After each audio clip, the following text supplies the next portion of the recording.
ఓం నమ శివాయ. ఓం శక్తి సదాశివం. మన గిర్జన వైద్యములో ఈరోజు ఈ మందు విషయంలో కొన్ని వందల కుటుంబాలకి మనము మెడిసిన్ ఇవ్వడం జరుగుతుంది.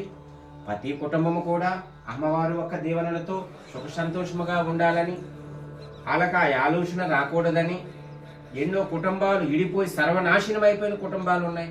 వివాహం అవ్వకుండా ఉన్నాయి, సంతానం లేకుండా ఉన్నాయి. ఈ మందు విషయంలో ఆ కుటుంబాలు నరక వేతన అనేది అనుభవిస్తున్నారు.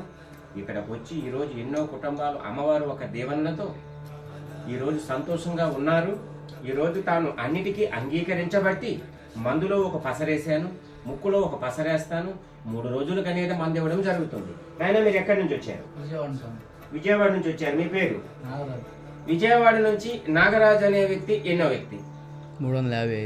355వ వ్యక్తి నాగరాజు అనే వ్యక్తి. ఈ నాగరాజు అనే వ్యక్తికి ఆ దుర్బుద్ధి దురాలోచన పోవాలని, ఆ కుటుంబం సత్యశ్యామలముగా ఉండాలని ఈ నాగరాజు అనే వ్యక్తి ఈ రోజుతో ఈ మందు అనేది బంధు అని చెప్పడం జరిగింది. ఓం నమ శివాయ. ఓం శక్తి సదాశివం.